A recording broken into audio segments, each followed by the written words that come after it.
ప్రార్థన చేసుకుందాం. పరిశుద్ధుడైన తండ్రి, నీ పరిశుద్ధ నామానికి స్తుతులు స్తోత్రములు చెల్లిస్తూ ఉన్నాం. మంచి దేవ, గొప్ప దేవ, ఈ దినాన్ని బట్టి సమయాన్ని బట్టి నేను మనసారా స్తుతిస్తూ ఉన్నాం. అయ్యా, గడిచిన మంగళవారపు దినం నుండి ఈ మంగళవారపు దినం వరకు నన్ను మా ప్రియ సహోదరులందరినీ మీరు క్షేమకరంగా ఉంచినందుకు, సజీవులుగా ఉంచినందుకు, ఆరోగ్యము కాపుదల మెండుగా ఇచ్చినందుకు స్తోత్రాలు. మళ్ళా ఇలాగూ చేరి స్తుతించగలుగుతున్నామంటే మా గొప్పతనం ఏమీ లేదయ్యా.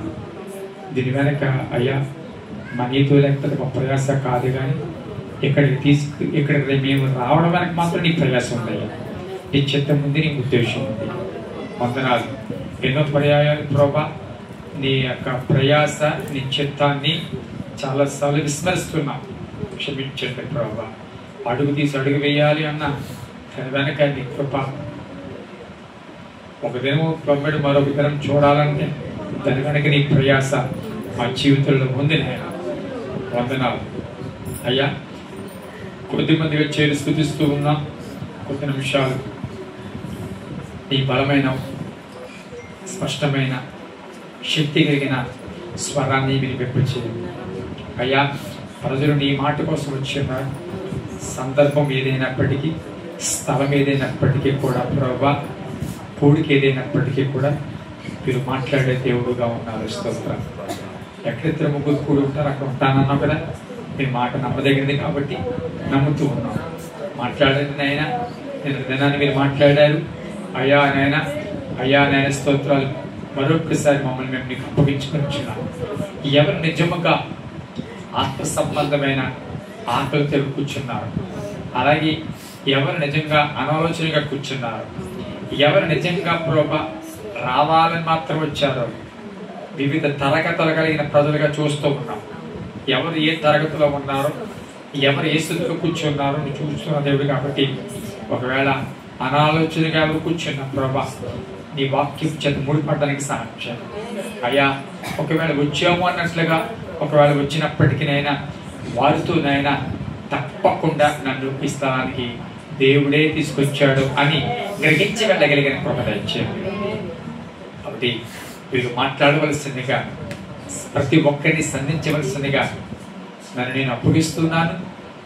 నా నోటికి మీరు మాట్లాడించమని వాక్యపు లోతుల్లోకి మమ్మల్ని తీసుకుని వెళ్ళి అయ్యా నీ ధర్మశాస్త్రముల నుంచి ఆశ్చర్యకరమైన సంగతులను చూడగలిగిన కృప కన్నులు మాకు దయచేయమని యేసునామములో వచ్చిన తండ్రి, ఆమేన్.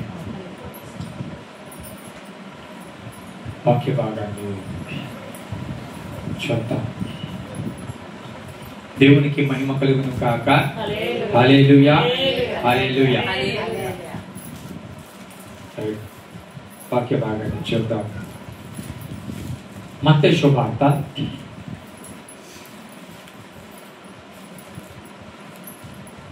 20వ అధ్యాయము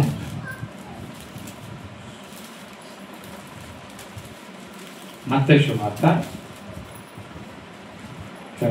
అధ్యాయము తీసారా? కొత్త నిబంధన గ్రంథంలో మొదటి పుస్తకం వెనకతల నుంచి కొత్త నిబంధన. అమ్మా పేజీ నెంబర్ చెప్తాను చూడండి. అది తీయాలి. పక్కన ఎవరు తీయకపోతే వాళ్ళు సహాయం చేయాలి. 20వ పేజీ నెంబర్ 20. మత్తయి శుభవార్త 20వ అధ్యాయం మొదటి నుండి 16 వచనాలు చదివిన మైక్లో 1 నుండి 16 వచనాలు. ఏలనగా పరలోక రాజ్యము ఒక ఇంటి యజమానుని పోలి ఉన్నది.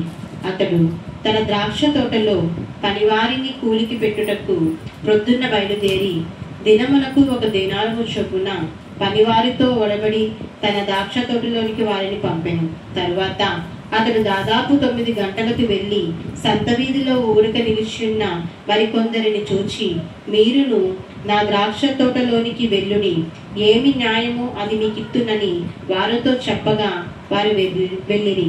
దాదాపు 12 గంటలకును 3 గంటలకును అతడు మరలా వెళ్ళి అలాగే చేసెను. తిరిగి దాదాపు 5 గంటలకు వెళ్ళి మరికొందరును నిలిచిండగా చూచి, ఇక్కడ దినమంతయు మీరెందుకు ఊరకనే నిలిచిన్నారని వారిని అడుగగా, వారు ఎవడునూ మమ్మను కూలికి పెట్టుకొనలేదనిది. అందుకతడు, మీరును నా ద్రాక్ష తోటలోనికి వెళ్ళుడనెను. సాయంకాలమైనప్పుడు ఆ ద్రాక్ష తోట యజమానుడు తన గృహ నిర్వాహకుని చూచి పనివారిని పిలిచి, చివర వచ్చిన వారు మొదలుకొని మొదట వచ్చిన వారి వరకు వారికి కూలి ఇమ్మని చెప్పెను. దాదాపు 5 గంటలకు కూలికి కుదిరిన వారు వచ్చి ఒక్కొక్క దేనారము చొప్పున తీసుకునిరి. మొదటి వారు వచ్చి తమకు ఎక్కువ దొరుకుననుకునేది గాని వారికి ఒక్కొక్క దేనారము చొప్పుననే దొరికెను.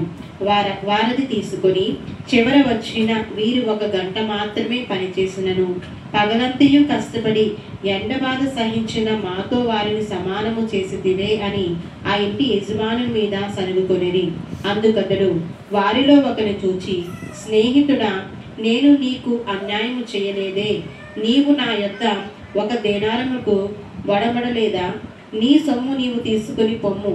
నీకిచ్చినట్లే కడపట వచ్చిన వీరికిచ్చుటకు నాకు ఇష్టమైనది. నాకిష్టము వచ్చినట్లు నా సొంత సొమ్ముతో చేయుట న్యాయము కాదా?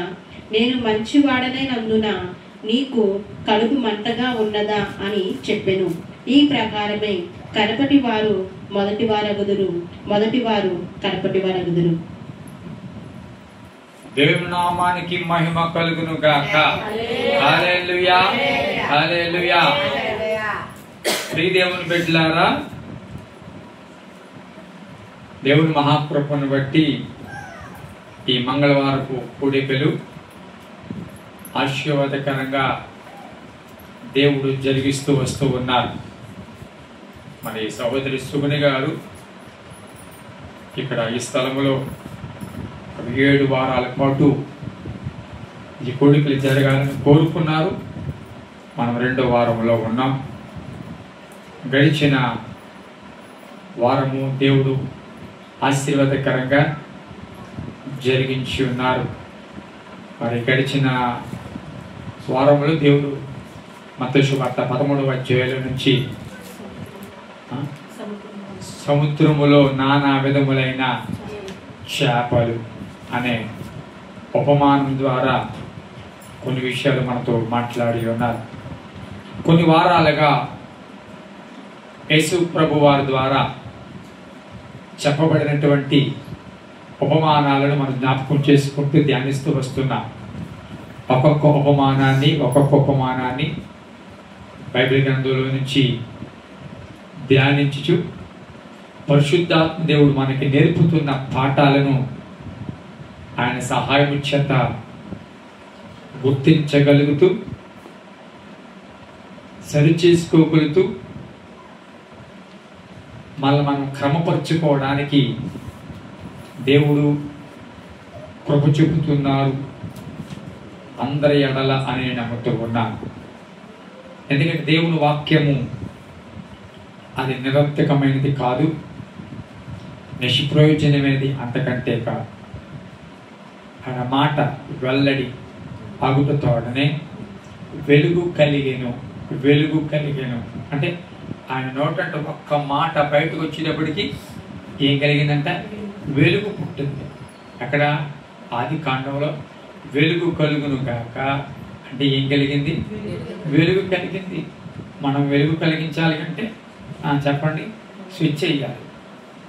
స్విచ్ అయితే సరిపోయిందా? లైట్ ఉండాలి, స్విచ్ ఉండాలి, కరెంట్ ఉండాలి. అర్థమైందా?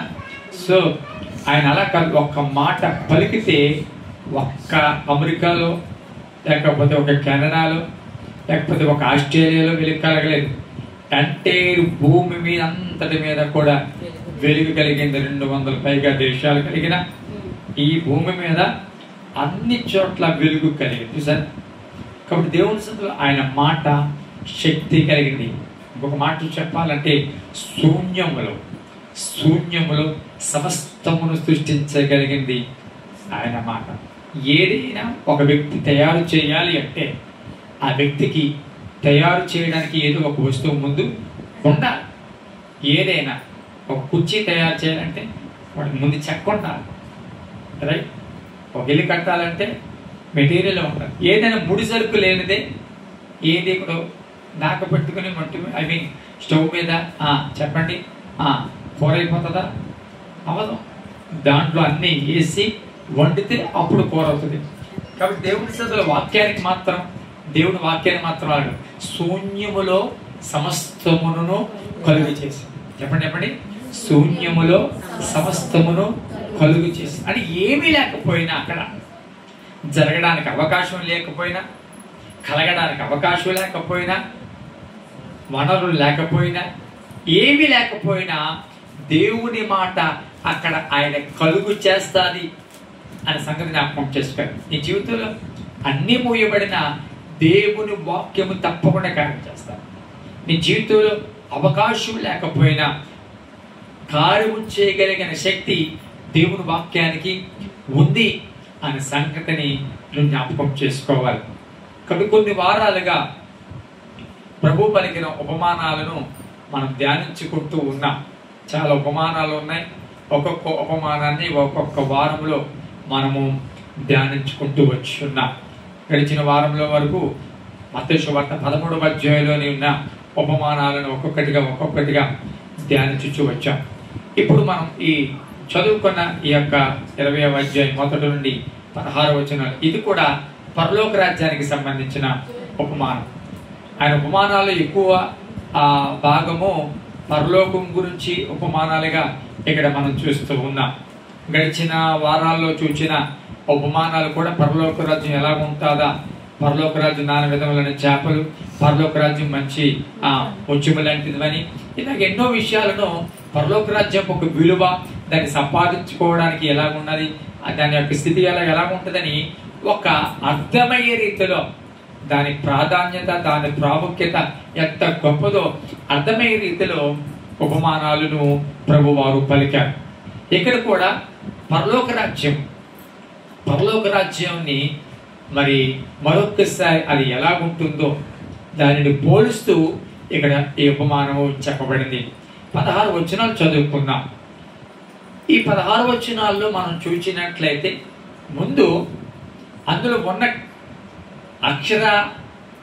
అక్షరార్థంగా ఏమున్నది అని ఒకటి ముందు చెప్పి నేను ముందుకు వెళ్తాను. ఒక ఇంటి యజమానుడు ఇక్కడ ఉన్నాడు. మనం చదివిన వాక్య భాగంలో ఒక ఇంటి యజమానుడు, ఆ వ్యక్తికి ఒక ద్రాక్ష తోట ఉంది. ఆ ద్రాక్ష తోటలో పని చేయడానికి కూలివారు కోసం ఈ యజమానుడు వెతుకుతున్న ప్రయత్నం. అందులో ప్రొద్దుట వెళితే కొంతమంది కూలివారు ఆయన కనబడ్డారు. వాళ్ళు అన్నాడు, అయ్యా మా యొక్క పొలంలోకి ద్రాక్ష తోటలోకి పని చేయడానికి మీరు వస్తారా? రోజుకి 2 దేనారాలు చొప్పున నీకు ఇస్తాను అని వాళ్ళతో అన్నప్పుడు, అయ్యా మీరు రోజుకి 2 దేనారాలు ఇవ్వండి, మాకు ఇష్టమే అని చెప్పి ఆ మాటను తీసుకుని పొద్దుటే కొంతమంది పనివారు ఆ పొలంలోకి వచ్చి పని చేస్తున్న సందర్భం కనబడుతుంది. మళ్ళా 9 గంటలకి ఇదే యొక్క యజమానుడు బయటికి వెళ్ళి మరికొంతమందిని అక్కడ ఉన్న వారిని పిలిచి వారిని కూడా కూలి పనులకి, తోట పనులకి పంపించిన సందర్భం కనబడుతుంది. అంత మాత్రమే కాదు, మరలా 12 గంటలకు వెళ్ళాడు. మళ్ళా 12 గంటలకు వెళ్ళి కొంతమంది బయట ఉంటే వాళ్ళు మీ పనిలోకి వస్తారా అంటే తప్పకుండా వస్తానని చెప్తే వాళ్ళని కూడా చెప్తే నాకు న్యాయమేం లేదు మీకు ఇస్తానని చెప్పి వాళ్ళు రమ్మంటాడు. వాళ్ళు అక్కడితో ఆగిపోలేదు. మళ్ళీ 3 గంటలకు వెళ్ళాడు. మళ్ళీ 3 గంటలకు వెళ్ళి కొంతమంది ఉంటే అయ్యా మీరు వస్తారా పనులకి అంటే అయ్యా మేము వస్తామని చెప్పి మళ్ళీ 3 గంటలకు కొంతమంది వచ్చారు. మళ్ళీ చెప్పండి, పొద్దుట కొంతమంది వచ్చారు, 9 గంటలకు కొంతమంది వచ్చారు, 12 గంటలకు కొంతమంది వచ్చారు, 3 గంటలకు కొంతమంది వచ్చారు. అందరితో ఆగిపోలేదు. మళ్ళీ 5 గంటలకు వెళ్ళాడు. ఎప్పుడు వెళ్ళండి మళ్ళీ 5 గంటలకు వెళ్తే కొంతమంది బయట నిలబడ్డారు. ఏంట్రా బాబు మీరు బయట నిలబడితే వాళ్ళు అంటున్నారు, మమ్మల్ని ఎవడో పనిలోకి పెట్టుకోలేదు, ఈ రోజు మేము ఖాళీ అన్నట్టుగా. అయితే పనికి వస్తారా అంటే ఇప్పుడు పనికి ఏంటి, పని అంటే ముగిసిపోయే సమయంలో ఇప్పుడు పనికి రమ్మంటున్నారు ఏంటి, పనికి వెళ్తే ఎలా ఉంటుంది, పనికి వెళ్తే డబ్బులు ఇస్తాడా, ఇవేమి ఆలోచించలేదు. కానీ పనికి వస్తారా అంటే వస్తాము, మేము పొద్దు నుంచి మమ్మల్ని ఎవరిని పెట్టుకోలేదంటే రండి పొలంలో పని చేయనంటే ఈ 5 గంటలకు వెళ్ళిన వాళ్ళు కూడా లోపలికి పొలంలోకి వెళ్ళి పని చేస్తున్నారు. సో పని ముగించబడిపోయింది. పని ముగించబడిన తర్వాత ఈ యజమానుడు తన గృహ నిర్వాహకుడిని పిలిచి ప్రొద్దుటి నుంచి సాయంకాలం 5 గంటల వరకు ఎవరెవరైతే పని చేశారో, ఎప్పటి నుంచి ప్రొద్దుటి నుంచి సాయంకాలం 5 గంటల వరకు ఎవరెవరు పని చేశారో అందరికీ కూడా నువ్వు జీతం ఇచ్చే అని అన్నప్పుడు ప్రొద్దులు వచ్చిన వాళ్ళకి చెప్పినట్లుగా 2 దానాలు ఇచ్చాడు. తర్వాత 9 గంటలకు వచ్చిన వాళ్ళకి కూడా 2 దానాలు ఇచ్చాడు. ఇలాగూ అందరికీ 12 గంటలకు వచ్చిన వాడికి, అలాగే 3 గంటలకు వచ్చిన వాడికి, చివరికి 5 గంటలకు వచ్చిన వాడికి కూడా 2 దానాలు ఇచ్చుకుంటూ వెళ్ళాడు. ఈ ముందు 5 గంటలకి 3 గంటలకు వచ్చిన వాళ్ళకి ఈ యొక్క దానాలు ఇస్తూ ఉంటే ప్రొద్దుట వచ్చిన వాళ్ళు ఏమనుకున్నారంటే, వీళ్ళు ఇప్పుడంటే వచ్చారు కానీ మనం తెల్లారక ముందే పనిలోకి వచ్చాము, ఈ యొక్క కూలి పనులకు ముందుగానే వీళ్ళందరికంటే వచ్చాం కాబట్టి తప్పకుండా వీళ్ళకంటే మనకి ఎక్కువ ఇస్తాడు. ఎందుకంటే 5 గంటలకు వచ్చిన వాడితో పొద్దుటే వచ్చిన వాడిని ఎలా సమానంగా చూస్తాడు? చూడటం ఖచ్చితంగా అమ్మా పెట్టినారా? 5 గంటలకు వచ్చిన వాడితో పొద్దుటే వచ్చిన వాడిని ఎలా సమానంగా చూస్తారు? 5 గంటలకు వచ్చిన వాడికి 2 ఇచ్చాడంటే మనకి 1 ఇచ్చాడంటే మనకి 10 ఇస్తాడు అని చెప్పి అనుకుంటూ ఉన్నాను.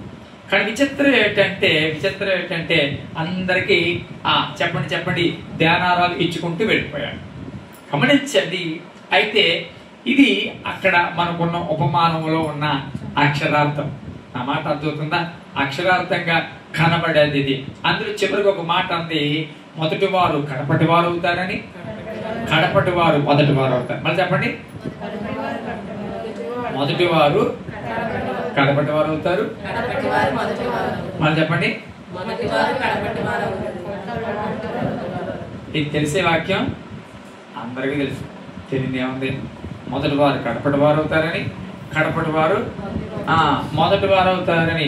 ఈ మాట అందరికీ తెలిసి కానీ అసలు దానిలో ఉన్న అర్థం ఏంటి, అసలు అది ఎందుకు చెప్పబడింది? ఆ మాట మొదటి వారు ఎవరు, అసలు కడపటి వారు ఎవరు? ఈ విషయాలను మనం అర్థం చేసుకుంటే అప్పుడు ప్రభు యొక్క ఉపమానం యొక్క అర్థం ఏంటో చెప్పండి తెలుస్తుంది. సర్వసాధారణంగా కొన్నిసార్లు మనం అప్లై చేసుకుంటాం. ఎలాగంటే ముందు వచ్చే వాళ్ళంతా ముందు బాగా ఇప్పుడు వెనకబడిపోయారు, ఇప్పుడు వెనకాల వచ్చిన వాళ్ళు అందరూ ముందే వస్తున్నారు. అప్పుడు ఏమంటాం? మొదటి వాళ్ళు కడపటి వాళ్ళు ముందు. నువ్వు ముందు రెడీ అయిపోయి కూర్చున్నావు చర్చకొచ్చేయాలని, తీరా చూస్తే ఏదో ఆటంకం వచ్చి నువ్వు రాలేకపోయావు. ఎప్పుడు లేటుగా వచ్చావు, నీకంటే ముందు ఉంది.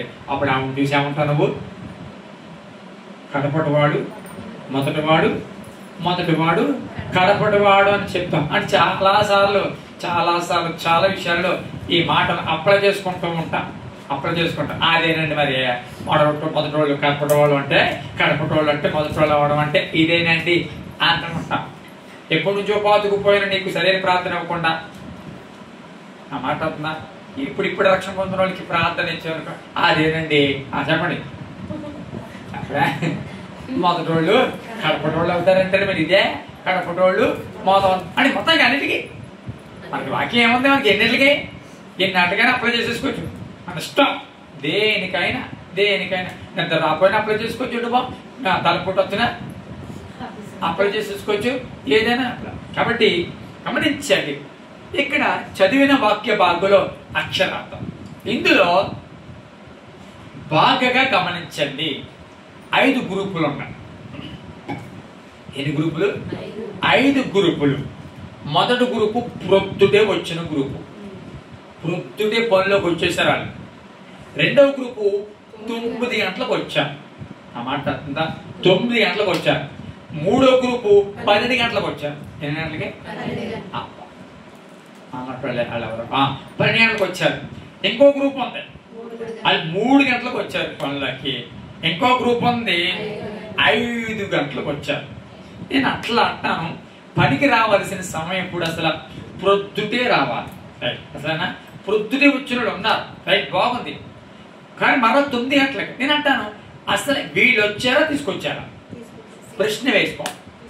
వాళ్ళంతటా వాళ్ళు వచ్చారా? యజమానుడు వెళ్తే చెబితే వచ్చారా? అదేనమాట, యజమానుడు వెళ్ళి పిలిస్తే వచ్చారు. నేను అంటాను, 9 పొద్దుటే వచ్చిన వాళ్ళు కొంతమంది ఉన్నారు కదా, పని చేస్తున్నారు కదా. ఆల్రెడీ పొద్దుటే కొంతమంది వచ్చి ఆ పొలంలో చక్కగా పనిచేస్తూ ఏదైతే పొలానికి అవసరమో అవన్నీ చేస్తూ ఉంటే మళ్ళా యజమానుడు 9 గంటలకు వెళ్ళవలసిన పని వచ్చింది. మళ్ళా 9 గంటలకు వెళ్ళవలసిన పని వచ్చింది. పోని 9 గంటలకు వెళ్ళాడు, కొంతమందిని తీసుకొచ్చాడు, ఫినిష్. కానీ మళ్ళా 12 గంటలకు ఎందుకు వెళ్ళవలసి వచ్చింది? ఆ మాట అన్నా, మళ్ళా 12 గంటలకు ఎందుకు వెళ్ళాడు? ఆ బ్యాచ్లకి వెళ్ళబెట్టి 12 గంటలకి వెళ్ళడం పోనీ అంత కుదిరాడు. మళ్ళీ 3 గంటలకి అంటే మధ్యాహ్నం నుంచి ఎవడైనా పనికి దొరుకుతాడని వెళ్తాడా? అందరు ఎక్కడ ఉన్నారా? మనకు పొద్దునే పనులు కావాలంటే అడిగేద్దాం. పట్టణాల సిటీగా అంతేనా? పట్టణాల సిటీ సెంటర్ అంటారా దాన్ని? పట్టణాల సిటీ సెంటర్ ఉంటుంది కదా మెయిన్ రోడ్లోని, అక్కడ ఉంటారు ఈ వర్కర్స్ అందరూ. పొద్దుడే అక్కడికి వెళ్తే చాలా మంది జట్లు పనులు ఉంటారు. మనకు కావాల్సిన పని చెప్తే వాళ్ళు మనకి వాళ్ళకి నచ్చితే వస్తారు పనికి. 9 దాటితే 8 దాటితే ఒకరికి రమ్మంటే అక్కడ రమ్మంటున్నా. 9 దాటితే చెప్పండి అక్కడ ఎవరు ఒకడు కూడా కనబడరు. నా మాట జాగ్రత్త. స్తోత్రం. లోపలికి వెళ్ళిపోండి. స్తోత్రం చెప్తాం గడిగా. కాబట్టి దేవుని సన్నిధిలో గమనించండి, పొద్దున ఒక బ్యాచ్ వచ్చింది, కానీ మరలా 9 గంటలకి వెళ్ళాడు యజమానుడు. అంతటితో ఆగలేదు, మరలా 12 గంటలకి, మరలా 3 గంటలకి, ఇంకా ఇక పని ముగిసేస్తుంది అనగా. అంటే 6 గంటల నుంచి ఏమైనా పని చేస్తున్నారు ఈ రోజులో చెప్పరా? 6 గంటలకు దిగిపోతున్నారు. మళ్ళీ అంతా 1000, కొంతమంది అయితే 1200 అంటారు. ఆ మాట అవుతుందా? 6 గంటలు దిగిపోతున్నారు పనికి. విచిత్రం ఏంటంటే 5 గంటలకు వెళ్ళాడు ఈయన. 5 గంటలకు వెళ్తే అప్పుడు కూడా కొంతమంది దొరికారు. అసలు ఆ సమయంలో ఎవరు దొరకడం? ఎవరు దొరుకుతాడండి అసలు? 9 గంటలకి ఎవరు దొరకడంటే ఇంకా 12 గంటలకి ఎవరు దొరుకుతాడు? 3 గంటలకి ఎంత? గంట గంట ద్వారా 5 గంటలకి ఎవరు దొరుకుతాడు? నేను అన్నా ఇన్నిసార్లు యజమానుడు ఎందుకు వెళ్ళవలసి వచ్చింది?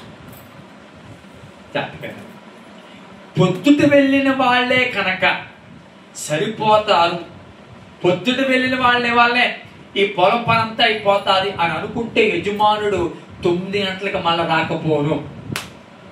9 గంటలకి యజమానుడు మరలా ఎవరైనా పనులు దొరుకుతారు అని అంటే పొద్దుట వచ్చిన వాళ్ళ యొక్క కెపాసిటీ, లేకపోతే పొద్దుట ఎంతమంది వచ్చారో అది ఆయనకి సరిపోలేదు, ఆ పొలానికి సరిపోలేదు. అంటే there was a need, అవసరము ఉంది కనుకనే పొద్దుటొచ్చిన వాడు పని చేస్తున్నప్పటికీ కూడా మళ్ళా 9 గంటలకి పనుల కోసం యజమానుడు బయటికి వెళ్ళాడు. అప్పటికీ కూడా ఇంకా చెప్పండి, ఈ యజమానుడికి పని వాళ్ళు అవసరం కాబట్టే చెప్పండి మళ్ళా 12 గంటలకి వెళ్ళాడు. ఇంకా అవసరం కాబట్టి 3 గంటలకి వెళ్ళాడు. చివరి నిమిషంలో 5 గంటలకు కూడా వెళ్ళాడు. సో మొదట పనివాళ్ళు చెప్పండి యజమానుడికి కావాలి. చెప్పండి ఏంటి కావాలి? చెప్పాలి గట్టిగా. పనివాళ్ళు యజమానుడికి కావాలి. ఎందుకంటే ద్రాక్ష తోటకు సరిపోయేంత పనివాళ్ళు.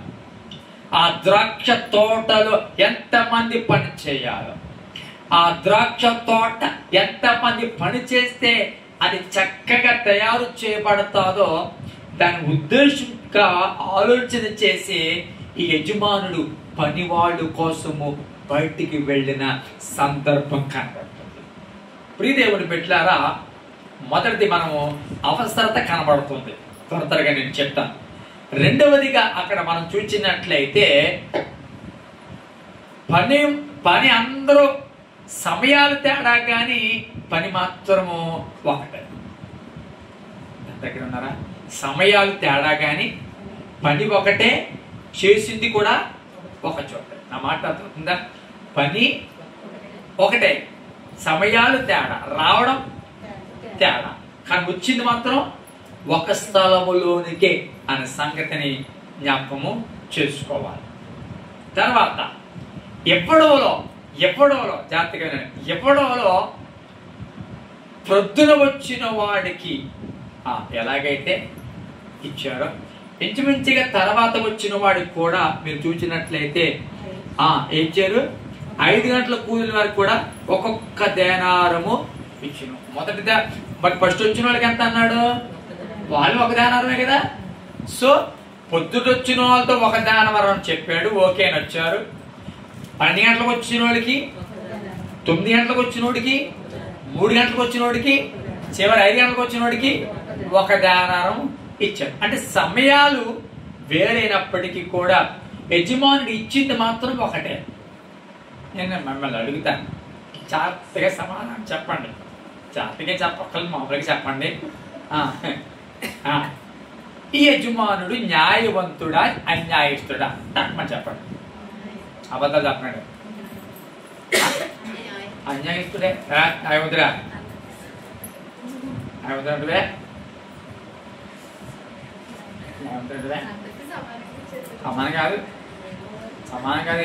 ఇప్పుడు మీ ఇంటికి వస్తారు పనులకి, అమ్మ తగ్గుతుందా పనులకి వస్తావు, 5 గంటలకు వస్తాడు పనికి, 6 గంటలు దిగిపోతాడు. ఆడికి కుదిరి 6 గంటలకు కొడుకోలేకి ఏమయ్యా అలా ఇస్తారా? చెప్పాలి కొత్తారంటే అలా ఇస్తారా? అలా ఇచ్చేవానికి ఏమంటాడు చెప్పండి. అలాగే ఇస్తే ఏమంటాడు? ఇదేటమ్మా మధ్యగానే ఏమలేదు నీకు, 6 గంటలకు వచ్చాం మేము, మాకు ఇవ్వాలి, అదేంటి 5 గంటలకు వచ్చిన వాడికి ఎలా ఎత్తున్నావు? నేను ఒక మాట చెప్తాను, గమనించండి. ఈ యజమానుడి యొక్క స్థితిని పరిస్థితిని చూస్తే ప్రపంచంలో ఏ ఒక్కరైనా అదే న్యాయం కాదండి. మీరు ఏమంటున్నారు కానండి సిస్టర్, అది న్యాయం కాదు అని అంటారు. ప్రపంచంలో ఎవరిని అడిగినా, చదువుకున్న వాడిని అడిగినా, చదువు లేనివాడిని అడిగినా, ఈ యజమానుడు తీరు ఎలా కనబడుతుందా మన రత్న గారు? అన్యాయంగా కనబడుతూ ఉంది.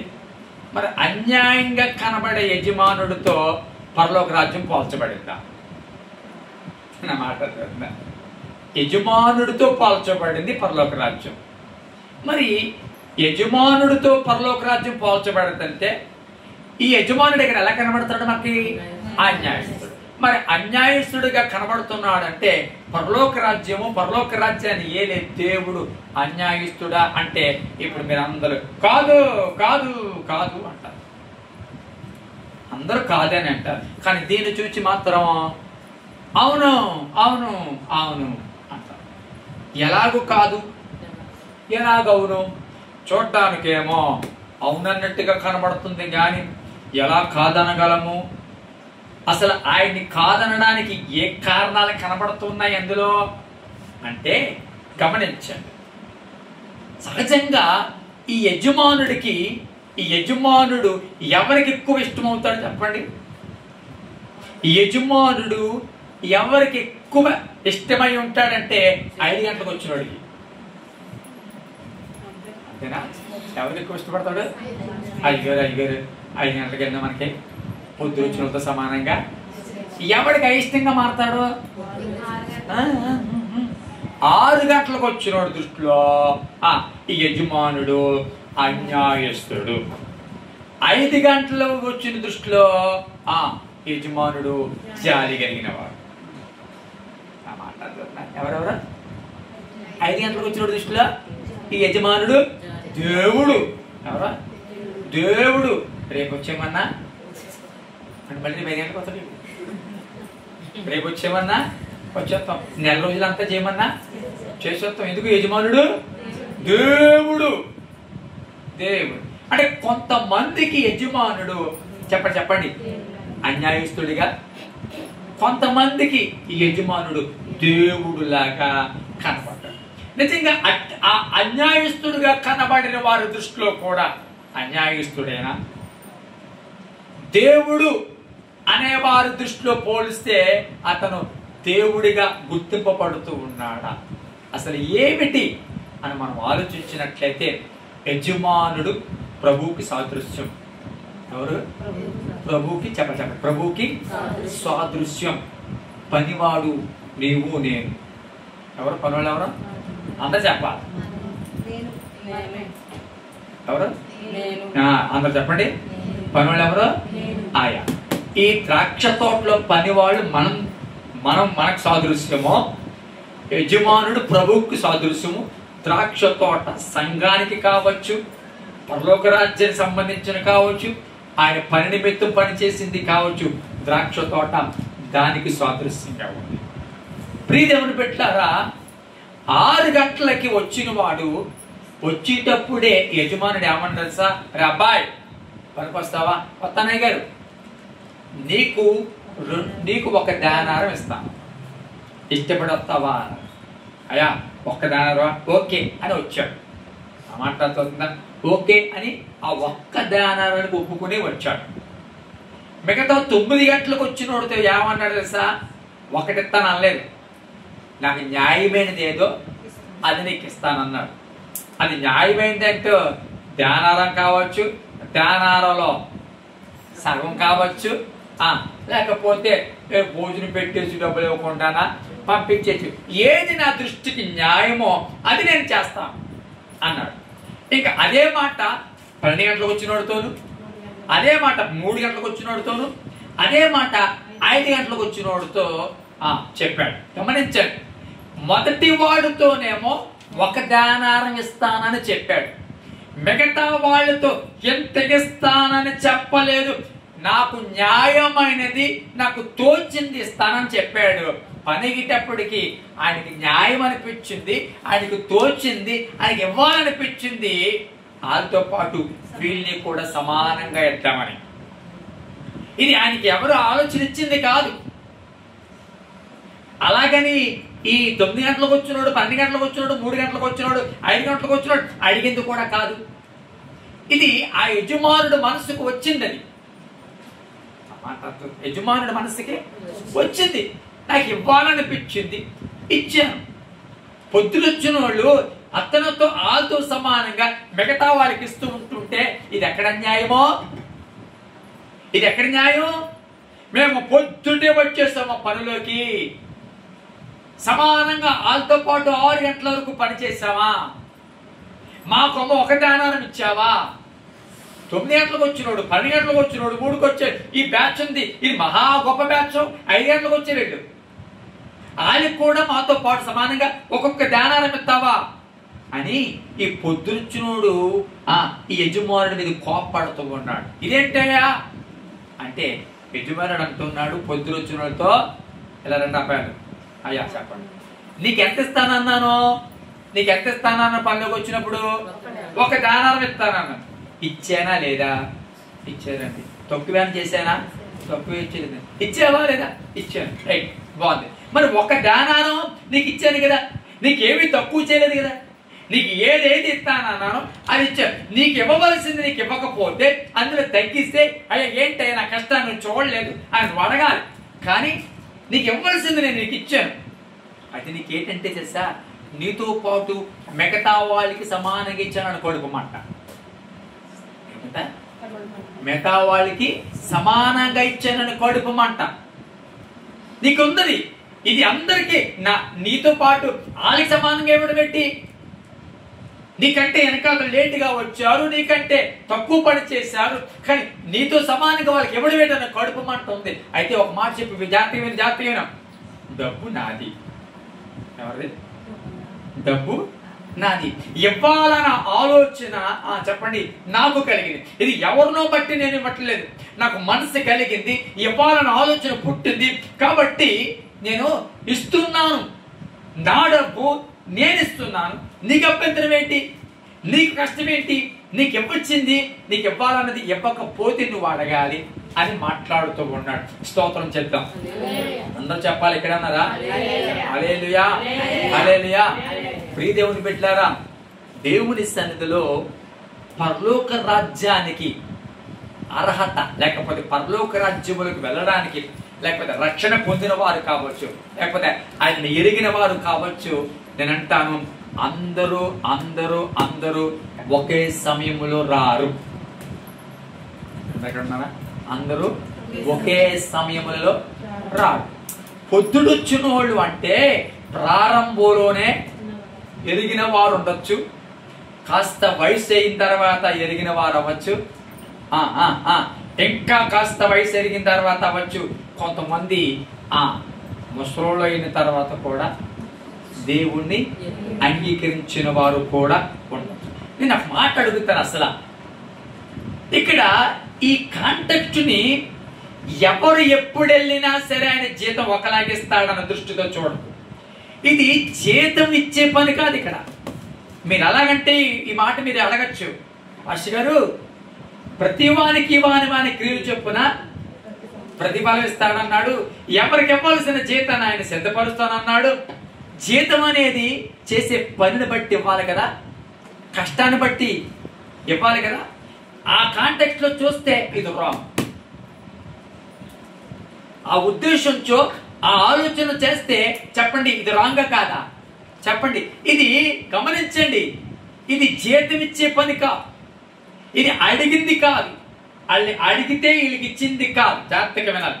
ఇది జీతానికి కాదు, అది కావాలని పెట్టుకున్న పరిస్థితి, ఆయన పని చేయించుకున్న పరిస్థితి. ఆ మాట అర్థమవుతుందా? పని చేయించుకుని జీతం పెట్టుకోవాలి, జీతం ఇచ్చేవాడు ఖచ్చితంగా ఉదయం 6 గంటలకు పనులు ఉండాలంటాడు. ఇది జీతానికి కాదు. ఈ ఉపమానము జీతానికి కాదు, ఉపమానము పరలోక రాజ్యములో చేరేవాడు ఎలాంటి పరిస్థితుల్లో చేరతాడు, వాడికి ఒక సమయం ఉంటుందా, లేకపోతే పలానా సమయం ఉంటుందా, లేకపోతే వీడే చేరాలా అనేది కాదు. రైట్, అర్థమవుతుందన్నమాట. వీడే చేరాలా అనేది కాదు. పరలోక రాజ్యము ఎవరైనా చేరాలి. స్తోత్రం చెప్పండి. హల్లెలూయా. వయసులో ఉన్నప్పుడే బాప్తిసం పొందావు కాబట్టి నీకు పరలోకం ఇస్తాను. వయసు అంతా అయిపోయి జీవితం అంతా లోకానికి నాశనం చేసేసి వృద్ధాపు వచ్చిన తర్వాత ఇప్పుడు నన్ను అంగీకరించి, ఇప్పుడు నన్ను సొంత రక్షకుడిగా అంగీకరించి, ఇప్పుడు బాప్తిసం పొందావు కాబట్టి జీవితం అంతా లోకానికి అప్పచెప్పేసేసి ఇప్పుడు చచ్చిపోయే ముందు నన్ను నమ్ముకుంటావా కాబట్టి నీవు నాకు అవసరం లేదు అనేవాడు కాదు దేవుడు. నీవు నాకు అవసరం లేదు అనేవాడు కాదు. మనమైతే ఉద్యోగానికి వెళ్ళామనుకోండి, ఒక వయసు అయిపోయిన తర్వాత గవర్నమెంట్ ఉద్యోగాలకి పని చేయం. ఏమైంది? ఒక వయసు దాటిపోతే ఆ ఉద్యోగానికి నువ్వు పని చేయవు. ఆ వయసు లోపే గవర్నమెంట్ ఉద్యోగస్తుని తీసుకుంటారు. రైట్, వయసు ఉంటుంది లోకంలో. వివాహానికి వయసు ఎక్కువైపోయింది అనుకోండి, చెప్పండి ఎంత అంటే ఎంత, అయ్య బాబోయ్ మగ పిల్లడికైనా ఆడపిల్లకైనా వయసు ఎక్కువైపోయిందా, అంటారు. నా మాట అర్థం. ఒక ఉద్యోగానికి దేనికైనా ఒక వయసు, ఒక స్థితి, ఒక అనుభవం పెట్టి అది దాటిపోతే ప్రజలు ఏమంటారు సార్, యు ఆర్ అన్ఫిట్, నీవు లాభం లేదు, నువ్వు పనికి రావు అని అంటారు. అంత మాత్రమే కాదు, నిన్ను చిన్న చూపు కూడా చూస్తారు. కానీ పరలోక రాజ్య విషయం అలా కాదు. ఒక మాట మిమ్మల్ని అడుగుతాను, సిలువ మీద దొంగ ఎప్పుడు సిలువ మీద దొంగ కొన్ని గంటల్లో చచ్చిపోతున్నాడు అనగా ప్రభుని అంగీకరించాడు. అమ్మా స్తోత్రం చెప్పండి. అందరూ వస్తుంది, అందరికి వస్తుంది. స్తోత్రం చెప్పండి గడిగా. హల్లెలూయా, హల్లెలూయా, హల్లెలూయా. చల్లగా ఉందా? ఏసీ కట్టానన్నమాట. స్తోత్రం చెప్పండి గడిగా. హల్లెలూయా. దేవుని సన్నిధిలో 2 చేతుల పైకి గట్టిగా చప్పట్లు కూడా ప్రభుని కనపరచండి. గట్టిగా గట్టిగా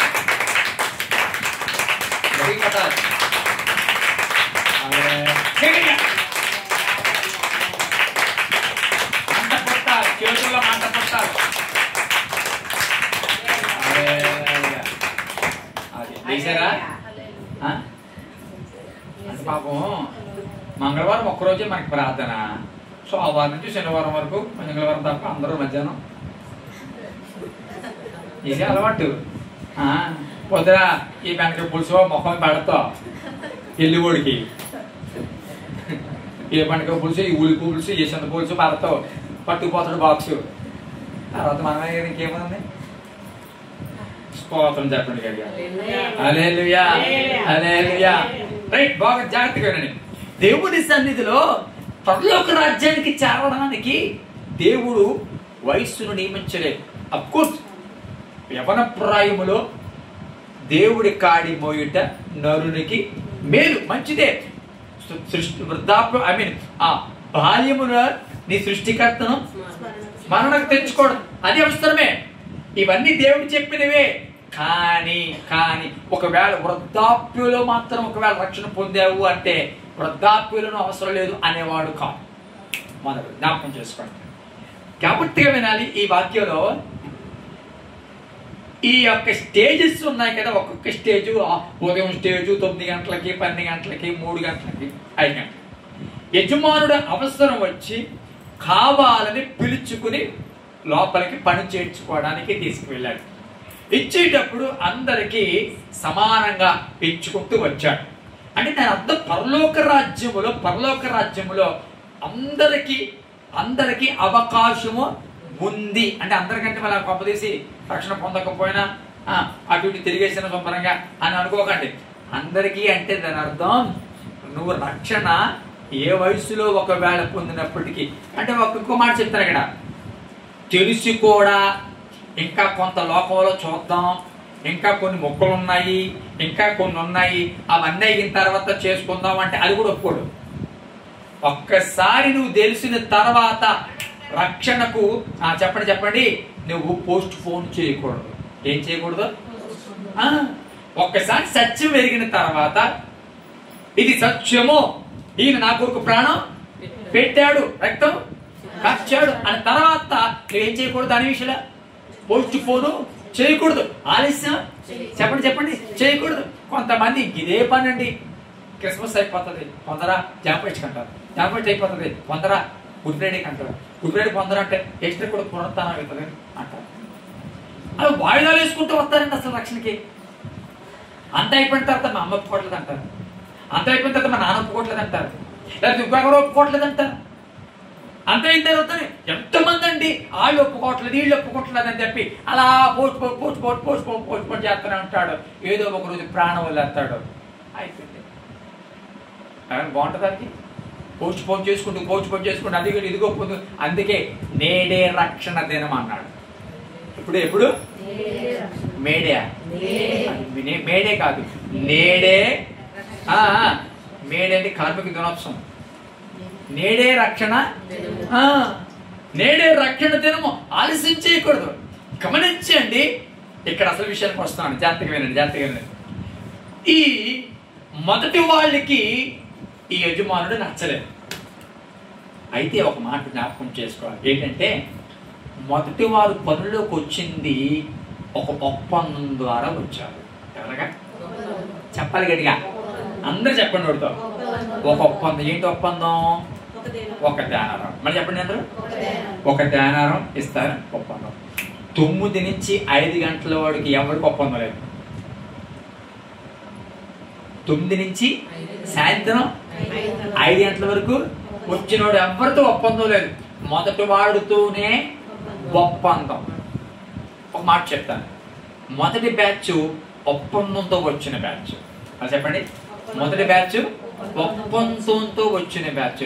ఆ మొదటి బ్యాచ్ కాకుండా 9 నుంచి 5 గంటల వరకు, అంటే 9, 12 చెప్పండి, 3గా కూర్చోండి. 9, 12, 3, 5. మరి చెప్పండి. 5 ఉండదు కానీ ఈ 3 గడియారంలో మాట అర్థం. అంటే 5 ఉండదండి, కొన్ని ఉంటాయి కదా, కొన్ని గడియారాలు మొత్తం అన్ని అంకెలు 7 కొమ్మని. 12, 3, 6, 9. రైట్. కాబట్టి గమనించండి, ఇక్కడ మొదటిది జాతీయం చాలా ఇంపార్టెంట్. మొదటిది ఒప్పందంతో వచ్చిన వాళ్ళు. నేనంటాను మిగతా వాళ్ళందరిది మనం చూసినట్లయితే అది 9 గంటలు కావచ్చు, 12 గంటలు కావచ్చు, 3 గంటలు కావచ్చు, 5 గంటలు కావచ్చు. నేను అంటాను వారు వచ్చి ఆ ఒక్క ధ్యానారం పొందారు అంటే అది కృప చేత పొందిన ధ్యానం. అది ఎలాగా చెప్పాలి గట్టిగా? కృప చేత పొందిన ధ్యానం. ఎందుకంటే వాళ్ళు అడగడానికి హక్కు లేదు. వాళ్ళతో మాకు సమానంగా ఇవి అని అడగడానికి చెప్పండి హక్కు లేదా? ఎందుకంటే సార్ నాకు న్యాయమైనది ఏదో ఎత్తానన్నాడు. న్యాయమైనది ఎత్తాడంటే ఏదో ధ్యానారంలో సగం ఎత్తాడు అనుకుని ఉంటారు బహుశా. కానీ అలా కాకుండా ఫస్ట్ వాళ్ళతో సమానంగా ఎత్తాడని వీళ్ళు ఏమాత్రం అనుకుని ఉంటారు. కానీ విచిత్రం ఏంటంటే అనుకోని విధంగా ఫస్ట్ బ్యాచ్ తో సమానంగా 5 గంటలకు వచ్చినోడు కూడా చివరికి ఒక ధ్యానం ఇచ్చాడు. నేనంటాను 5 గంటలు వచ్చిన వాడి మీద యజమానుడి చూపించింది కృప. ఉదయకాలం వచ్చిన వాడిని లోపలికి రమ్మంది ఒప్పందం. హల్లెలూయా, హల్లెలూయా. ఇప్పుడు అసలు విషయానికి వస్తున్నా. ఒప్పందం మనుషులు ఎవరు? కృప కలిగిన మనుషులు ఎవరు? ఒప్పందం అంటే ఇంకొక మాట చెప్పాలంటే నిబంధన. నిబంధన నిబంధన ప్రజలు ఎవరంటే ఇశ్రాయేలీయులు. చెప్పండి ఎవరు? చెప్పండి గట్టిగా అందరూ. నిబంధన ప్రజలు ఎవరు? ఇశ్రాయేలు. ఎందుకు తెలుసా? అబ్రహాముతో దేవుడు ఒక నిబంధన చేశాడు. అబ్రహాముకి ఇచ్చిన నిబంధనను 1 సంవత్సరం కాదు, ఈ రోజు వరకు కూడా జ్ఞాపకము చేసుకుంటూనే ఉన్నాడు. ఎవరినే తర్వాత మనం ఒకవేళ చరిత్ర చూచి ఆయా రాజులు కావచ్చు, ఆయా మనుషులు కావచ్చు, మాట్లాడుతున్నప్పుడు వారి గురించి చదువుతున్నప్పుడు అబ్రహామునికి ఇచ్చిన అబ్రహాముకు నేను చేసిన ఆ నిబంధన జ్ఞాపకం చేసుకుంటున్నాను, లేకపోతే దావీదుకు చేసిన నిబంధన నేను జ్ఞాపకం చేసుకుంటున్నాను అని నిబంధనను జ్ఞాపకం చేసుకుంటూ ఇశ్రాయేలును రక్షించుకుంటూ ఉన్నారు. ఇశ్రాయేలు నిబంధన ప్రజలు. చెప్పండి చెప్పండి అందరూ కూడా. ఇప్పుడు ఇశ్రాయేలు ఉన్నారు, మన ఇప్పుడు యుద్ధం చేస్తున్నారు. ఒకేసారి 6 దేశాలతో యుద్ధం చేస్తుంది. ఎన్ని దేశాలతో? 6 దేశాలతో ఒక్క దేశం యుద్ధం చేస్తుంది. ఏ ఒక్కరు ఇశ్రాయేలు నెగ్గలేరు. కారణం ఏంటి తెలుసా? ఇశ్రాయేలు పక్షంగా పోరాడేవాడు లేరు, ఆయనే కాబట్టి. ఎందుకు తెలుసా? ఆయన విడిచిపెట్టడం వాళ్ళని వారి పక్షంగా దేవుడే పోరాడతారు. సో అది నిబంధన. ఎవరెవరు చెప్పండి? ఇశ్రాయేలు అంటే నిబంధనలో ఉన్నవాడు, వాడు సున్నతి చేయబడిన వాడు. ఆ నిబంధనలో ఉన్నాడు కాబట్టే ఆ గొర్రెపిల్ల రక్తం చిందించబడింది కాబట్టే చెప్పండి సంహారదూత ఇది ఇశ్రాయేలు ఇల్లు అని చెప్పి లోపలికి వెళ్ళలేకపోయింది. ఎందుకు తెలుసా? వారు నిబంధన జనులు. వాళ్ళకి నిబంధన ఉంది, మిమ్మల్ని నేను రక్షిస్తాను. కూడా బాగా విషయం చెప్తాను. దేవుడు మళ్ళా రాకడ రాబోతుంది కదా, రాకడ రాబోతుంది. ఈ రాకడ సమయంలో ఇశ్రాయేలులందరూ కూడా ఈ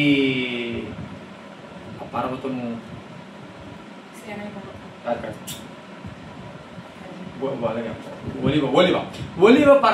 ఒలివ పర్వతము 2గా విడిపోయి అక్కడ మధ్యలోకి వెళ్తారు. ఈ ఇశ్రాయేలులందరూ కూడా ఆటోమేటిక్ గా ఏ విధమైన పరిస్థితులు లేకుండా రక్షించబడతారు. మనకిలాగా వారికి తీర్పులు గాని, మనకిలాగా వారికి ప్రత్యేకమేమి గాని ఉండకుండా వారిని రక్షించుకోవడానికి దేవుడే ముందుగా వారికి ఒక నిబంధన చేశాడు కాబట్టి వారిని రక్షిస్తారు. అయితే 9 నుంచి 5 గంటలకు వచ్చిన బ్యాచ్ ఎవరంటే మనం దేని చేత రక్షించబడ్డా సార్? కృపచేత. మళ్ళీ చెప్పాలి కదా, ఎవరో మళ్ళీ చెప్పాలి. కృపచేత రక్షించబడిన వాళ్ళం. గొప్పవారు అని కాదు మనం రక్షించబడింది, విలువైన వారు మనకి అది రక్షించబడింది. కృపచేత రక్షించబడ్డాం. ఏంటి ఆ కృప చెప్పనా? పౌలు గారు చెప్పారు, మనము కూడా ఇశ్రాయేలులతో సమానమైన వారసులుగా ఎంచబడుతూ ఉన్నాం. స్తోత్రం చెప్పబడుతాం గట్టిగా. హల్లెలూయా, హల్లెలూయా. వాస్తవానికి మన వెనకాతల రక్షించబడిన వాళ్ళం. ఈ రక్షణ వెనకాతల మన దగ్గరికి వచ్చింది. ముందు ఎవరి దగ్గరికి వెళ్ళింది? ఇశ్రాయేలు దగ్గరికి వెళ్ళింది. అక్కడి నుంచి అన్యులైన మన దగ్గరికి వచ్చింది రక్షణ. ఇప్పుడు ఈ రక్షణ పొందిన మనము ఎవరితో సమానమయ్యాం తెలుసా? 6 గంటలు వచ్చినప్పుడు సమానమయ్యాం. అంటే ఇశ్రాయేలుతో సమాన వారసులైపోయాం, ఈవెన్ మనం అన్యులైనప్పటికీ కూడా. హల్లెలూయా, హల్లెలూయా, హల్లెలూయా. ఇప్పుడు చెప్పండి, న్యాయమా అన్యాయమా? అబ్బా, ఇప్పుడు మొత్తం మన దగ్గర వచ్చింది కాబట్టి న్యాయం అని చెప్తున్నారు. నేనంటాను, గమనించండి, దేవుని సన్నిధిలో 5 గంటలకి ఒకవేళ పనులకు వచ్చిన ఇచ్చే విషయాలు మాత్రము ఇశ్రాయేలుడితో సమానంగా నీకు కూడా దేవుడు కృప చూపుతున్నాడు. ఇశ్రాయేలుడితో సమానంగా నీకు ధ్యానం ఇస్తున్నాడు. ఇశ్రాయేలుడితో సమానంగా దేవుడు నిన్ను కూడా ఒక స్థానంలో పెడుతూ ఉన్నాడు. ఒక మాట చెప్పనా?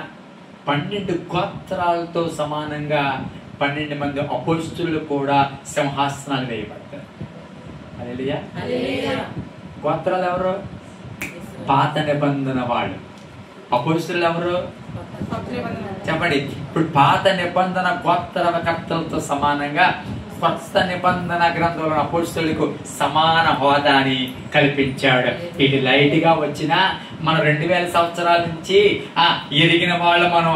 కానీ ఇశ్రాయేలు అలా కాదు కదా. ఎప్పుడు కొన్ని వందల వేల సంవత్సరాల నుండి కూడా ఇశ్రాయేలు దేవుడు. హల్లెలూయా, స్తోత్రం చెప్పండి గట్టిగా. హల్లెలూయా. ఎన్నో వందల వేల సంవత్సరాల నుంచి ఆయన ఇశ్రాయేలు దేవుడు. కొత్త నిబంధనలోకి వచ్చిన తర్వాత మన దేవుడు అయ్యాడు. చెప్పండి గట్టిగా. హల్లెలూయా, హల్లెలూయా. కాబట్టి దేవుని సన్నిధిలో మనం అందరం ఎవరు? 9 గంటలకు వచ్చిన వాళ్ళు, 12 గంటలకు వచ్చిన వాళ్ళు, 3 గంటలకు వచ్చిన వాళ్ళు, మళ్ళీ కొంతమంది 5 గంటలకు కూడా వచ్చిన వాళ్ళు ఉన్నారు. కానీ పరలోక రాజ్యములో ఏంటంట వాళ్ళకి ఎంత స్థానమో నీకు అంతే స్థానం. హల్లెలూయా, హల్లెలూయా. నిజానికి గొప్పవారు అని కాదండి, లేకపోతే వారికంటూ గొప్ప పని చేసిన వాళ్ళు అని కాదండి. నిజానికి నేను అంటాను, వాళ్ళంత ప్రయాస, వాళ్ళంత శ్రమ మనం ఏమీ పడలేదు. ప్రపంచంలో అత్యంత నరవేదన, అత్యంత బాధ, అత్యంత హింసలు, అత్యధిక మరణాలు రుచి చూచింది ఎవరైనా ఉన్నారంటే ఇశ్రాయేలే. ప్రపంచంలో అత్యధికంగా తిరస్కరించబడిన ప్రజలు కూడా ఎవరు? యూదులే. సరే, అత్యంత హీనంగా చూడబడిన ప్రజలు. అందుకే మన ఇజ్రాయేల్ యొక్క రాజ్యాంగంలో రాజ్యాంగం తెలుసు కదా, రాజ్యాంగం అంటే తెలుసు కదా, ఆ రాజ్యాంగంలో రాసుకున్న ఒక మాట తెలుసా? ఇప్పటికీ ఎప్పటికీ కూడా భారతదేశము మన నిజమైన స్నేహితుడు అని రాసుకున్నాం. ఇజ్రాయేల్ ఎప్పుడు కూడా భారతదేశానికి చాలా ప్రాధాన్యత ఇస్తారు. ఎందుకు చెప్పనా? ఒకప్పుడు ప్రపంచమంతా ఇజ్రాయేల్ని తిరస్కరించి వాళ్ళ మీద యుద్ధం చేస్తున్న క్రమంలో కేవలం భారతదేశం మాత్రమే వాళ్ళని హక్కును చేర్చుకుని వారికి సహాయం చేసి వారిని ఆదరించింది. హల్లెలూయా, హల్లెలూయా. ఎప్పుడు కూడా భారతదేశం ఇశ్రాయేలుకి ఆ మిత్ర దేశం. ఎక్కడ ఉన్నారా? అర్థమవుతున్నట్టుగా అర్థమవుతుంది కొంతమందికి. ఏంటి చెప్పండి? ఎంత విపులంగా చెప్పినా అర్థం కాలేదు అంటే యెహోవా ఈరే. అదే మాటనా? ఎంత విపులంగా చెప్పినా కూడా అర్థం కాలేదు అంటే ఇంకా అంతే, ఇంకా యెహోవా ఈరే. దేవుని సన్నిధిలో చెప్పండి 6 గంటలు వచ్చిన బ్యాచ్ ఎవరని చెప్పాను? అది ఎవరు అమ్మ? లోపల ఎవరు? తర్వాత వచ్చిన బ్యాచ్ అంతా ఎవరు? మనమే. వాళ్ళ నిబంధనతో వచ్చారు. చెప్పండి. వాళ్ళ నిబంధనతో వచ్చారు. మనము కృపతో రక్షించబడ్డాం. చెప్పండి. వాళ్ళకి ధ్యానాలు వెళ్తామని ముందే ఒప్పందం చేస్తే ఒప్పందం. మిగతా వాళ్ళకి ఒప్పందం ఉందా? లేదు. కృపతో వాళ్ళతో సమానంగా మనకు కూడా ఒక ధ్యానాన్ని చెప్పండి అనుగ్రహించాడు. కాబట్టి పరలోక రాజ్యంలో యెహోవా చెప్తుంది తెలుసా? పరలోక రాజ్యంలో ఇశ్రాయేలుడు లేదు, అన్యుడని లేదు, అందరినీ కూడా ఎవరైతే ఆయన నామమును నోటుతో ఒప్పుకుంటారో, ఎవరైతే రక్షణ పొందుతారో, అంగీకరించి చివరి వరకు నమ్మకంగా బ్రతికారు, అది ఏ కులస్తుడైనా, ఏ యొక్క మతస్థుడైనా, లేకపోతే ఏ గోత్రపు వాడైనా, ఏ అన్యుడైనా పరలోక రాజ్యములో చెప్పండి వారికి స్థానము ఉంది. కాబట్టి మన దేవుడు ఎవరు తెలుసా?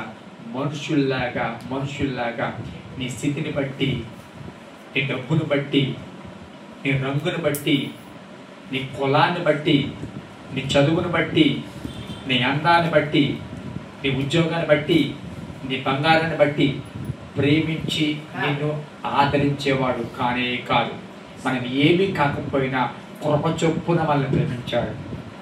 స్తోత్రం చెప్పండి కదా. కృప చొప్పున ప్రేమించాడు. మనం కృప చొప్పున ప్రేమించాడు. ఎవరిని ప్రేమించాలని ఎన్నో కారణాలు కావాలి. కానీ దేవుడు 5 గంటలకి 5 గంటలకు పొలంలోకి వెళ్ళినా ఎందుకు చేసారా? వచ్చింది గంటే కదా, ఏం పని చేసావు అని అడగకుండా చెప్పండి మొదటి వాడితో సమానముగా చెప్పండి నీ దేవుడు ఎవరు తెలుసా? మనుషులందరూ నేను చేదరించుకోవచ్చు, మనుషుల దృష్టిలో నీ విలువ లేని దాన్ని కావచ్చు, మనుషుల దృష్టిలో ఒకవేళ నీవు నీ కుటుంబము ఒకవేళ నేనంటే ఎగతాళి కుటుంబంగా ఉండవచ్చు. నా దేవుడు నేను ప్రేమిస్తున్నాడన్న సంగతి గుర్తెరు. నా దేవుడికి నువ్వు కావాలన్న సంగతి గుర్తెరు. నా దేవుడు నిన్ను కూడా తనతో పాటు కూర్చోబెట్టాలని అనుకుంటూ ఉన్నాడు. గొప్ప వారికి కలిగిన గొప్ప కృపను, గొప్ప వారికి దేవుడు ఇచ్చిన ఆధిక్యతను అల్పుడమైన నీకు నాకు దేవుడు ఇవ్వాలనుకుంటూ ఉన్నాడు. హల్లెలూయా. చివరి మాట చెప్పనా, ప్రభు కొరకు కష్టపడి రక్తం కార్చి ప్రాణాలు పెట్టిన ఏ వ్యక్తి అయితే పరలోకంలో ఉంటారో, ఏసీ వేసుకుని ఫ్యాన్ కింద తిండి తింటూ చెప్పరే, ఏసీ వేసుకుని ఫ్యాన్ వేసుకుని సరిగ్గా ప్రార్థన చేయకపోయినా అంతంత మాత్రాన ప్రార్థన చేస్తూ ఒకవేళ దేవుని సన్నిధిలో నమ్మకంగా ఏదో అలా భక్తి చేసుకుంటూ కొనసాగిపోతున్న నీవు కూడా చెప్పండి ఇప్పుడు చెప్పండి, మనం ఏమైనా అర్హులమేనా? అలా చూస్తారండి, మనమేమైనా అర్హులమేనా? నువ్వేమైనా అర్హురావాలా, నేనేమైనా అర్హుడినా? ప్రాణాలు పెట్టారండి వాళ్ళు, రక్తం కార్చారండి వాళ్ళు, శ్రమలు అనుభవించారండి. మన పొద్దున్న లేచింది మన శ్రమలే మనకు కనబడతాయి. ప్రభు కొరకు శ్రమ పడింది ఏమి లేదు మనం ఇక్కడ, ఏమంతేనా? ప్రభు కొరకు శ్రమ పడింది ఏమి లేదు. మన శ్రమ అంతా మన కొడుకులు, మన శ్రమ అంతా మన పిల్లలు, మన శ్రమ అంతా మన బంధువులు, ఇదే మన శ్రమ. మన కడుపుని పుట్టిన వాళ్ళతో మన శ్రమ అంతే. దేవుడి గురించి ఏ శ్రమ లేదు మనకి. ఎవరిని గోమే కుట్టాడు దేవుడి కోసం, అలా ఊరుకుంటాం మనం. అంతవరకు వెళ్తామండి మనం, అక్కడ వెళ్తామండి పరిచయం అసలు అలా కూడా చెప్తే పెట్టి మనం అది తెలియదు, మాత్రం తెలియదు ఎట్లా పెట్టి అర్థమవుతుందన్నమాట. ఎప్పుడైనా ప్రభు గురించి చెప్పండి, క్యాండిడేట్ బుక్ నువ్వేసిన మీద వాళ్ళనే కూర్చుంటారు. ఎందుకు? బిల్లు తెలిపేసి వెనక్కి అది తెలిపేసేసి ప్రభు ఎంత హింసిస్తున్నారు ప్రభా, వీరేం చేయించున్నారు,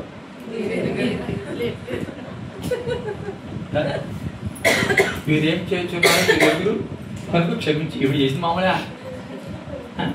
అలాంటి దెబ్బలు తిని సాక్ష్యం మళ్ళీ శ్రమలాంటి పౌలతో పోల్చుకుంటారు, అపోస్తులను పౌలతో పోల్చుకుంటారు. ఇదే శ్రమ. పిల్లల గురించి మన శ్రమ పడుతూ ఇబ్బంది పడుతూ, లేకపోతే ఇంకెవరి గురించి ఇబ్బంది పడుతూ, ఏదో ప్రభు కొరకు శ్రమలు పడుతున్నట్టుగా చెప్తున్నాం. ప్రభు కొరకు ఏదో చెమటలు కార్చుకుంటూ ప్రభు కొరకు ప్రార్థన చేస్తున్నట్లుగా, ఏదో ప్రభు కొరకు ఏదో నడుచుకుంటూ వచ్చినట్లుగా, ప్రభు కొరకు ఏదో చేసినట్లుగా ఏం చేస్తున్నావు అసలు దేవుడి కొరకు చెప్పరా? కోతకు వస్తే పేదరి కానీ గుర్తొచ్చింది, కానీ నీకు ఎన్ని కోతలు వేసాను గుర్తు రావట్లేదు. పేదరికి 3 కోతలు కోడికొస్తే చెప్పరా, 3 కోతలు కూసే పేదరి దగ్గర. అప్పుడు తెలిసిపోయింది నేను అబద్ధం ఆడాను అతనికి. నీకు ఎన్ని కోతలు కూసినా, నీకు ఎన్ని కోతలు కూసినా, ఎన్ని వాక్యాలు విన్నా, ఎన్ని ప్రసంగాలు విన్నా, మనకు అదే తీరు. మన తీరు మారదే, మన తీరేం మారదే, మన పద్ధతి ఏం మారదే, మార్పు రాదే. అదే సమయానికి వస్తావు, అలాగే ప్రార్థన చేస్తావు, అన్నీ అలాగే చేస్తావు. ఏం మారుతుంది తీరు? ఇప్పుడు చెప్పండి, ఈ తీరు మారిన వాళ్ళ మీద కూడా కృప చూపించి వాళ్ళతో పాటు సమానంగా ధ్యానాలు ఎత్తారంటే పడి ఆడాలి దేవుడికి. స్తోత్రం చెప్పండి కదా, అవునా కదా? దేవుడి మీద పడి ఆడాలి, కాళ్ళు పడి ఆడాలి, అంతే కదా. ఏదో ఇవ్వలేదు నీకు ఏడుపు ఇచ్చాడు కదా. వాళ్ళతో పాటు సమానంగా మనకు ఒక ధ్యానారం ఇచ్చేది లేదా? వాళ్ళతో పాటు సమానంగా మనకు ఒక ధ్యానం. ఇప్పుడు చచ్చిపోతే పడిన కళ్ళు మూసి తర్వాత వెంటనే పరలోకం ఉంటాలో ఉన్నానికి ఆ నిరీక్షణ ఉందా లేదా? ఇక్కడ చచ్చిపోతే నువ్వు పరలోకం వెళ్తావని నిరీక్షణ నీకు వచ్చి ఉందా లేదా చెప్పరాక? డౌట్గా ఉన్నారా? ఉందా? పరలోకం మామూలుగా రూపాయికి 2 రూపాయలకు కోటి మీద దొరికేసింది అనుకున్నానండి. చెప్పనే, ఆయన అంత రక్తం కాస్తేనండి, ఆయన అంత శ్రమ పడితేనండి ఈరోజు ఈ పరలోకి వెళ్ళడానికి మనకి అవకాశం వచ్చింది, అవునా కదా? చెప్పండి, వాళ్ళతో పాటు సమానంగా మనకి ఏం చేయడు? ఒక ధ్యానారం చెప్పాలి కదా అందరూ. మనతో పాటు వాళ్ళతో పాటు సమానంగా మనకి కూడా ఒక ధ్యానారం ఇచ్చాడే. పాటలు పాడుతున్నామంటే చెప్పండి, అది ఎవరిచ్చారు? సార్ నువ్వు వాయిస్ తెలుసు సరే నీకు నువ్వే సార్ సెలెక్ట్ పాడు ఎలా ఉంటుందో తెచ్చిపోతుంది భయంకరంగా మళ్ళీ సార్ ఎప్పుడు పాడవు అదేనా మరి దానికి టిప్ టాప్లు ఎందుకు స్తోత్రం చెప్పండి గడిగా వాక్యం చెప్పేస్తే గొప్పవాడినా అర్థం చేసేస్తే గొప్పవాడుమా ఏముందండి మళ్ళా చెప్పండి ఏముంది మళ్ళా 4 అడుగులు 4 అడుగులు వేస్తే ప్రభు కొరకు మరి అదనమాట